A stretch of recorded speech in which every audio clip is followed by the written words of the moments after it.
Hello students, today we will discuss about vector algebra and it is one of the toughest chapter of your 12th class and ये आपके board exam में 12 या 13 marks के आपके questions इसमें से आएंगे। और ये आपका एक्चुअली ये पूरा जो वेक्टर अलजेब्रा है ये पूरा 3D का कंसेप्ट है। ये सारा इसमें एज्यूम्शंस, जितने आप एज्यूम करेंगे उतना ही आपके लिए बेनिफिशियल रहेगा, उतना ही आप अच्छी तरीके से समझ पाएंगे। जितना आपका एज्यूम्शन क्लियर होगा उसी के अकॉर्डिंग आप इसको समझ पाएंगे स्टूडेंट। तो हम लोग देखते हैं वेक्टर अलजेब्रा के बारे में। वेक्टर पहले एक टॉप ये वर्ड है वेक्टर। वेक्टर है क्या? आइए जरा स्टूडेंट हम लोग कुछ नंबर्स बात करते हैं, कुछ क्वांटिटी बात करते हैं। जैसे लेंथ, मास, टेम्परेचर,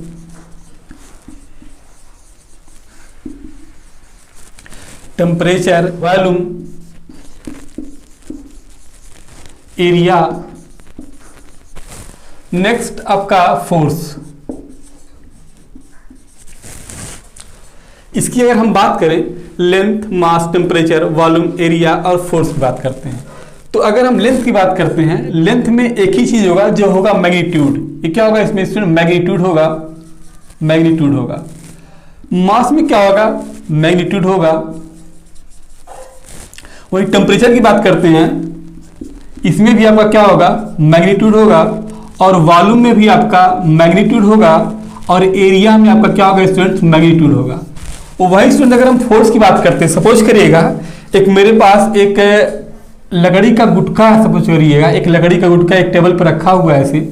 अब इससे आपसे ये कहें इस पर फोर्स लगाइएगा, तो पहला आपका क्वेश्चन ये होना चाहिए कि अगर हम सर फोर्स लगाएंगे इस पे, तो इस हमें जो फोर्स लगाना होगा ये इसका डायरेक्शन क्या होगा? हम किस डायरेक्शन में लगाएंगे?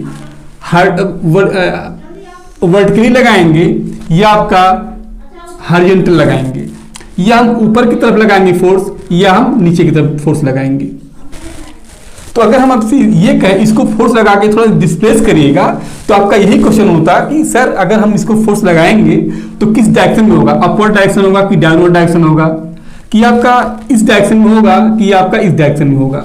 तो यहाँ जरा देखिएगा, अगर हम फोर्स की बात करते हैं तो फोर्स क्या होगा? ये फोर्स क्या लिए हुए है?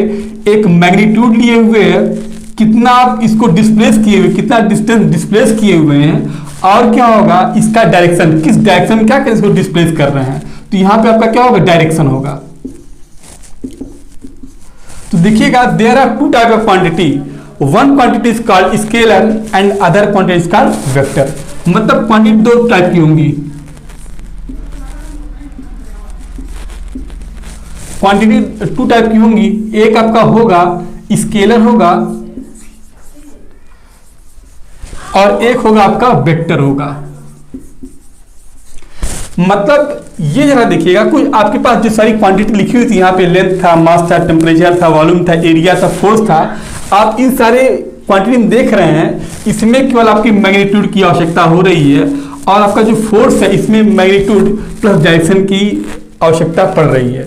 तो ऐसे क्वांटिटी जिसमें केवल मैग्नीट्यूड की आवश्यकता पड़ेगी, जिसमें केवल आपका मैग्नीट्यूड ही होगा, वे सारे क्वांटिटी क्या कहलाएंगे? स्केलर क्वांटिटी कहलाएंगे। और ऐसे सारे वे सारी क्वांटिटी जिसमें मैग्नीट्यूड के अलावा जिसमें डायरेक्शन होगा, दैट इज कॉल्ड वेक्टर। तो यहाँ पे आप समझ गए होंगे कि क्वांटिटी दो टाइप की होती है, एक होती स्केलर क्वांटिटी होती है, एक होती वेक्टर क्वांटिटी होती है। ऐसी क्वांटिटी जिसमें केवल मैग्नीट्यूड ही होगा वे सारे स्केलर कहलाएंगे। मतलब स्केलर मींस कैसे मैग्नीट्यूड ही केवल होगा, वे सारे स्केलर क्वांटिटी कहलाएंगे। और ऐसे क्वांटिटी जिसमें मैग्नीट्यूड के अलावा उसमें डायरेक्शन होगा,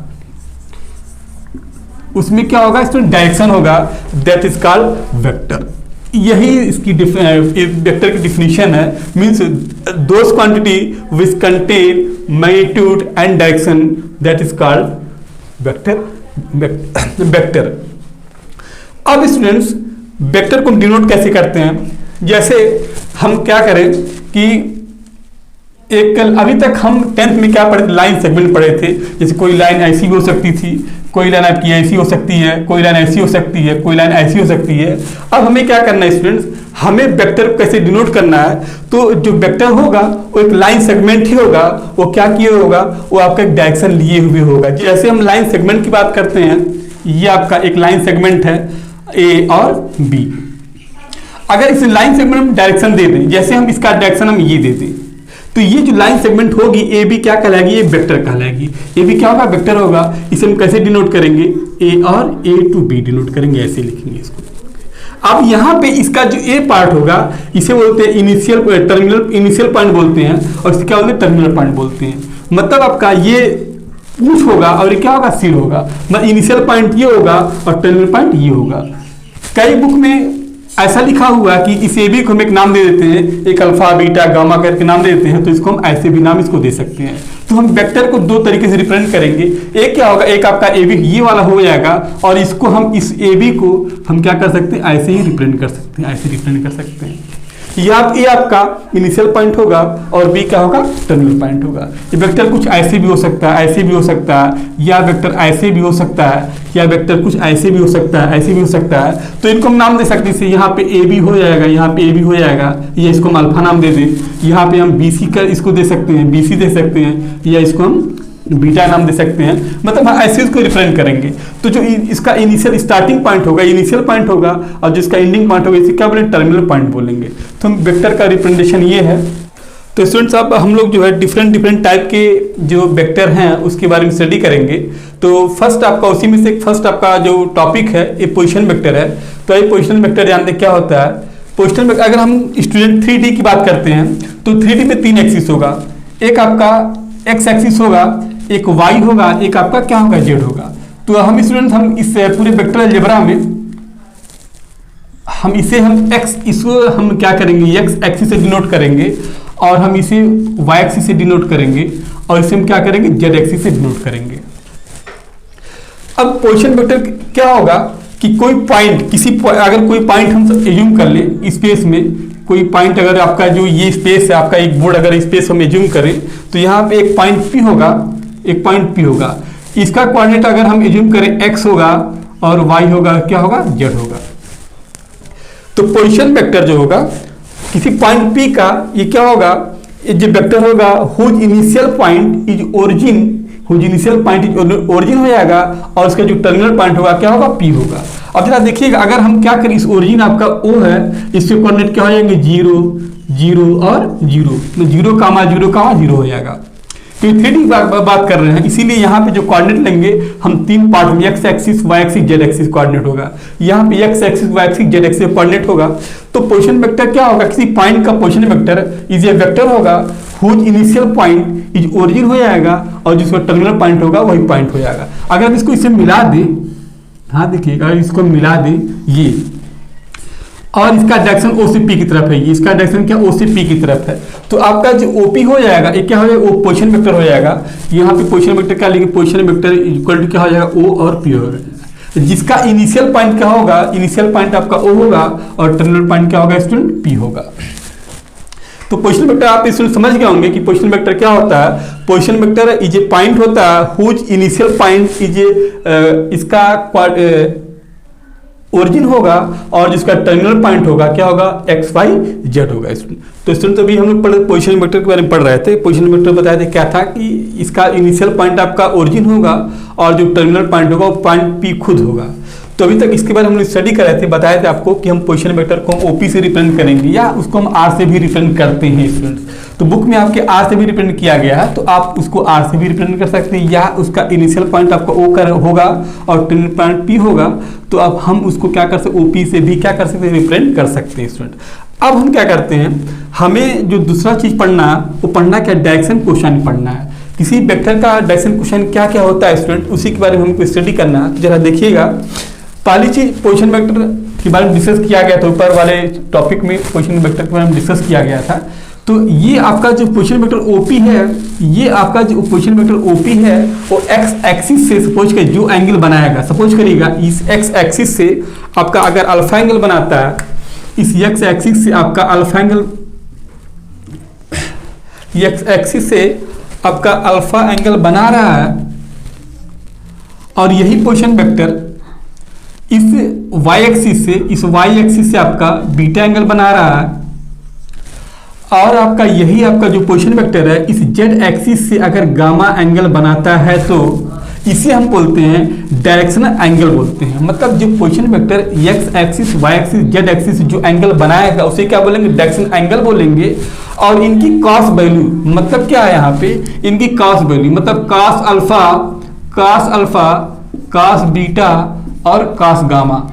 मतलब इस जो डायरेक्शन एंगल का अगर हम कॉस वैल्यू लेंगे तो ये क्या कहलाएंगे, आपके डायरेक्शन कोसाइन कहलाएंगे। मतलब उस एंगल का हम कॉस वैल्यू लेना है तो एंगल का जो कॉस वैल्यू होगा वही क्या कहलाएगा, डायरेक्शन कोसाइन हो जाएगा। अब स्टूडेंट्स हम पढ़ते हैं डायरेक्शन रेशियो क्या होता है। क्या डायरेक्शन रेशियो, डायरेक्शन रेशियो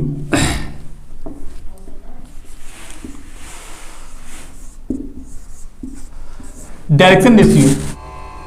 तो स्टूडेंट सभी हम लोग डायरेक्शन कोसाइन के बारे में स्टडी कर रहे थे, तो मैंने बताया था डायरेक्शन कोसाइन क्या होता है कि एक जो आपका पोजीशन वेक्टर होगा, वो जो पोजीशन वेक्टर होगा ये आपका x एक्सिस से जो एंगल बना रहा है और जितना y एक्सिस से एंगल बना रहा है, जितना z एक्सिस से एंगल बना रहा है, यहाँ पे देखिए बोर्ड पे आप यहाँ पे एक्सप्लेन किया गया है। ये जो आपका पोजीशन वेक्टर OP है ये आपका x एक्सिस से अल्फा एंगल बना रहा है, और आपका यही पोजीशन वेक्टर इस y एक्सिस से आपका बीटा एंगल बना रहा है, और यही पोजीशन वेक्टर जो आपका z एक्सिस आपका यहाँ पे क्या है, z एक्सिस है, ये आपका z एक्सिस है। z एक्सिस से आपका गामा एंगल बना रहा है, z एक्सिस से गामा एंगल बना रहा है। तो इन ये क्या कहलाती है, डायरेक्शन एंगल कहलाते हैं। और इनका जो कॉस वैल्यू अगर लिया जाएगा, इनकी जो कॉस वैल्यू मींस अल्फा की कॉस वैल्यू, बीटा की कॉस वैल्यू, गामा की कॉस वैल्यू ली जाएगी, तो इसे बोलते हैं क्या, डायरेक्शन कोसाइन बोलते हैं। अब बात आती है स्टूडेंट की डायरेक्शन रेशियो क्या। अच्छा अब जरा एक चीज इसमें देखते हैं, इसमें कुछ कंफ्यूजन निकलता है। यहाँ पे हम क्या करें, यहाँ से इस P से A पे हम एक परपेंडिकुलर ड्रा करें। तो अगर P से हम A पे एक परपेंडिकुलर ड्रा करेंगे स्टूडेंट, तो यहाँ पे आपका OP क्या हो जाएगा, OA क्या हो जाएगा, एक बेस हो जाएगा, और आपका O और P हाइपोटेनस हो जाएगा, और AP क्या होगा, परपेंडिकुलर होगी। इसी फिगर को मैंने यहाँ पे ड्रा कर दिया है। यहाँ पे आपका OA आपका क्या बेस हो जाएगा, OA बेस हो जाएगा। अच्छा इसे हम x से रिप्रेजेंट कर रहे हैं, और आपका O और P ये क्या हो जाएगा, हाइपोटेनस, O और P हाइपोटेनस हो जाएगा, और आपका A और P आपका A और P क्या हो जाएगा, ये आपका हो जाएगा परपेंडिकुलर हो जाएगा। तो अगर हम यहाँ पे जरा स्टूडेंट देखें, यहाँ पे जरा हम देखते हैं, यहाँ पे अगर cos अल्फा की हम वैल्यू निकालना चाहें, अगर जो cos अल्फा अगर आपका ये अल्फा को इंडिकेट करता है तो cos अल्फा क्या हो जाएगा, base upon hypotenuse means base upon ये हो जाएगा, बेस मींस आपका x हो जाएगा, और हाइपोटेनस मींस r हो जाएगा। मींस हमें लेंथ की बात कर रहा हूँ, OP की लेंथ की बात करते हैं। तो अगर OP की लेंथ की बात करते हैं तो इस वेक्टर का क्या लेना पड़ेगा, मैग्नीट्यूड लेना पड़ेगा। तो हम क्या लेंगे, वेक्टर का मैग्नीट्यूड लेंगे, मींस आपका क्या हो जाएगा, x अपॉन r हो जाएगा। सिमिलरली अगर हम बीटा की बात करते हैं स्टूडेंट्स, और हम गामा की बात करते हैं, तो अगर हम यहाँ पे बीटा की बात करते हैं तो यहाँ पे आपका cos बीटा हो जाएगा। cos बीटा क्या होगा, y upon magnitude of r होगा। सिमिलरली अगर हम cos गामा की बात करते हैं, तो यहाँ पे आपका हो जाएगा z upon magnitude of r। ये क्या देगा, ये अभी एक क्वांटिटी देगा, यहाँ पे जो माड r होगा ये क्वांटिटी देगा, ये भी क्वांटिटी देगा। तो हम क्या करते हैं, इस मैथमेटिकल नोटेशन में हम क्या करेंगे, इस r को हम क्या रिप्रेजेंट करेंगे, x अपॉन r। मतलब मैथमेटिकल नोटेशन हम क्या करें, इस माड r को या मैग्नीट्यूड ऑफ r को हम क्या करेंगे, इससे हम रिप्रेजेंट करेंगे। अच्छा वही सिमिलरली हम इसको ऐसे भी रिप्रेजेंट करेंगे, y अपॉन r से रिप्रेजेंट करेंगे, और इसको हम जो है cos गामा को हम क्या करेंगे, z अपॉन r से रिप्रेजेंट करेंगे। अब स्टूडेंट्स यहाँ पे जरा देखिएगा, हम cos alpha, cos beta, cos gamma को हम क्या करेंगे, हम L लिखेंगे, इसको हम cos अल्फा क्या लिखेंगे, L से रिप्रेजेंट करेंगे, cos बीटा को हम किसी रिप्रेजेंट करेंगे, M से रिप्रेजेंट करेंगे, और cos गामा को हम क्या करेंगे, N से रिप्रेजेंट करेंगे। तो यहाँ पे सुनना आप लोग देख रहे होंगे, यहाँ पे हम इसको क्या करें, अगर हम इसको दूसरे फॉर्म में लिखना चाहें तो यहाँ से क्या निकल के आएगा, L equal to x upon r आएगा, यहाँ से M equal to m is equal to y upon vector r आएगा, और यही आपका ये n क्या आएगा, n is equal to z upon क्या आएगा स्टूडेंट्स, आर आएगा। तो अब ये स्टूडेंट देखिएगा जो p का कोऑर्डिनेट है हम इसको इस फॉर्म में भी लिख सकते हैं। यहाँ से चाहे हम लिखना this implies x is equal to L R, this implies y is equal to M R, this implies z is equal to n और r हो जाएगा। तो अब हम इस p के जो कोऑर्डिनेट है x y z हम इसको क्या कर सकते हैं, एल आर एम आर और एन आर के जगह क्या कर सकते हैं, इसको रिप्लेस कर सकते हैं। इसका मतलब ये हो गया इस कोऑर्डिनेट को, ये आपका जो पोजीशन वेक्टर का जो टर्मिनल पॉइंट था p के जो कोऑर्डिनेट x y z थे इसको हम एल आर एम आर और एन आर से क्या करते हैं, रिप्रेजेंट कर सकते हैं। अब ये l R M R N r, तो students these are l R M R N r, these are proportional to the direction cosine is called direction ratio. मतलब ये एल आर एम आर और n r ये अगर proportional होंगे direction cosine के, ठीक है, तो ये अगर डायरेक्शन कोसाइन प्रोपोर्शनल होंगे तो इन्हें हम क्या कहेंगे, इन्हें हम कहेंगे डायरेक्शन रेशियो। क्या कहेंगे स्टूडेंट, डायरेक्शन रेशियो।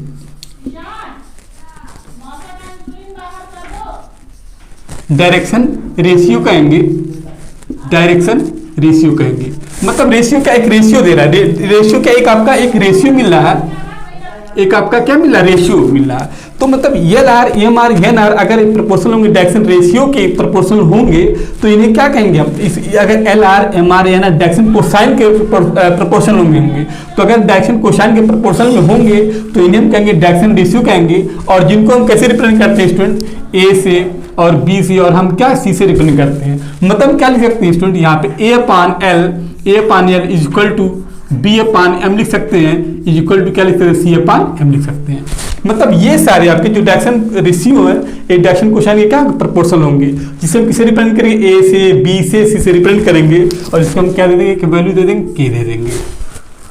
तो यहाँ पे आपका ये डायरेक्शन रेशियो हो गया, डायरेक्शन कोसाइन हो गया और क्या होगा, पोजीशन वेक्टर हो गया। अब स्टूडेंट हम थोड़ा सा और भी आगे चलते हैं तो थोड़ा डिफरेंट टाइप के जो वेक्टर्स हैं, जैसे आपका है जीरो वेक्टर क्या है, यूनिट वेक्टर क्या है, आपका इक्वल वेक्टर क्या है, कोलिनियर वेक्टर क्या है, कोइनिशियल वेक्टर क्या है।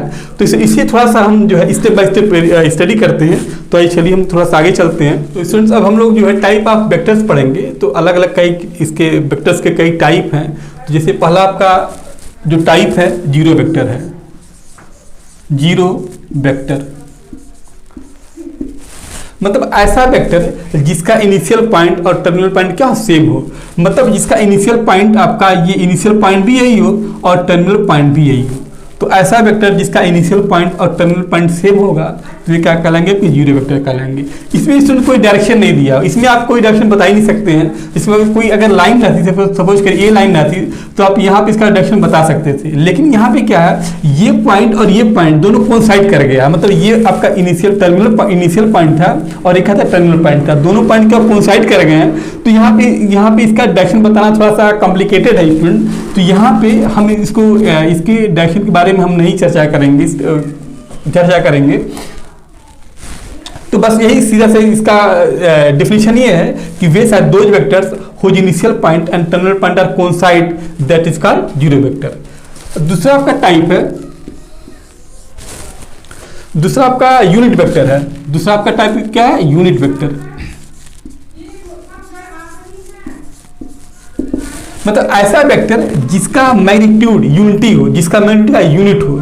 मतलब ऐसा वेक्टर, ऐसा अगर हम एक वेक्टर ए लेते हैं, एक आपका ए बी कोई वेक्टर है, ठीक है, और यहाँ पे अगर इसकी लेंथ ये, इसकी लेंथ अगर मान ली किसी भी लेंथ का सपोज करेगा कि 100 सेंटीमीटर इसकी लेंथ है, तो अगर हम इसकी यूनिट की बात करें, अगर मान ली ये आपका यूनिट लेंथ की है यहाँ पे, तो ये जो वेक्टर होगा ये क्या कहलाएगा, आपका यूनिट वेक्टर कहलाएगा। मतलब ऐसा वेक्टर जिसका जो मैग्नीट्यूड क्या है, यूनिट हो, क्या कहलाएगा, आपका यूनिट वेक्टर कहलाएगा।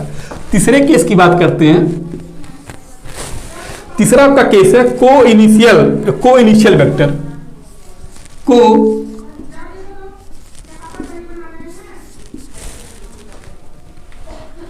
को इनिशियल वेक्टर। तो स्टूडेंट्स अब ये को इनिशियल वेक्टर भी एक इसका टाइप है वेक्टर का। तो कोइनिशियल वेक्टर क्या होगा, जैसा आपको देख रहे हैं को मीन्स सेम होता है, इनिशियल मीन्स इसका इनिशियल पॉइंट सेम हो। तो ऐसे दो वेक्टर जिनका इनिशियल पॉइंट क्या सेम, जैसे अगर हम बात करते हैं एक वेक्टर यहाँ पे एक आपका वेक्टर ए है और दूसरा वेक्टर आपका क्या है बी है, ये दूसरा वेक्टर क्या है बी है। अब इसमें जरा देखिए इनका जो इनिशियल पॉइंट्स, ये दोनों वेक्टर हैं, इनका इनिशियल पॉइंट सेम है। तो ऐसे दो वेक्टर जिसका इनिशियल पॉइंट सेम होगा दैट इज कॉल्ड को initial vector. Fourth type student क्या है, कोलिनियर। कोलिनियर को LINEAR कोलिनियर वेक्टर। अब स्टूडेंट ऐसे दो वेक्टर जो एक ही लाइन के पैरेलल हों, आप सपोज करिएगा जैसे हम बात करते हैं दो वेक्टर की, एक वेक्टर हम ए ले लेते हैं और हम दूसरा वेक्टर हम ए ले लेते हैं ये।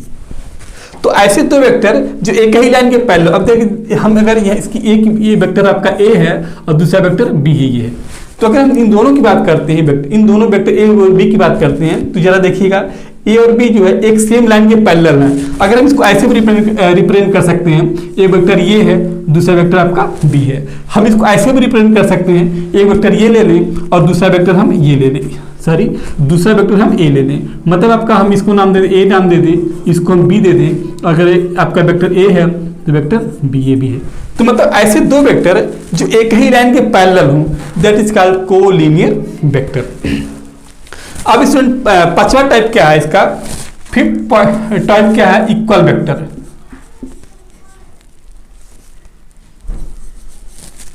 इक्वल वेक्टर, ऐसे दो वेक्टर इक्वल होंगे जिनका मैग्नीट्यूड और जिसका डायरेक्शन क्या होगा सेम होगा। मतलब क्या हम कहने का मेरा मतलब ये है, जैसे आप एज्यूम करिएगा एक वेक्टर आपका ए है, एक वेक्टर ए है, दूसरा वेक्टर हम ले लें, सपोज करिएगा एक हम ले लें बी ले लें, तो इनका डायरेक्शन जरा देखिएगा, इनका इसका भी डायरेक्शन इस साइड में है और इसका भी डायरेक्शन ये साइड में है, और इनका मैग्नीट्यूड मतलब वे सारे दो वेक्टर जिनका डायरेक्शन और मैग्नीट्यूड सेम हो, मतलब magnitude means length, magnitude means क्या हो जाएगा लेंथ, इसकी लेंथ, और इसकी मैग्नीट्यूड की बात करते हैं तो क्या हो जाएगा लेंथ, मतलब दो वेक्टर जिनका डायरेक्शन और मैग्नीट्यूड सेम होगा that is called equal vector students. इसका नेक्स्ट टाइप क्या है, 6 पॉइंट इसका क्या है, निगेटिव वेक्टर। Negative vector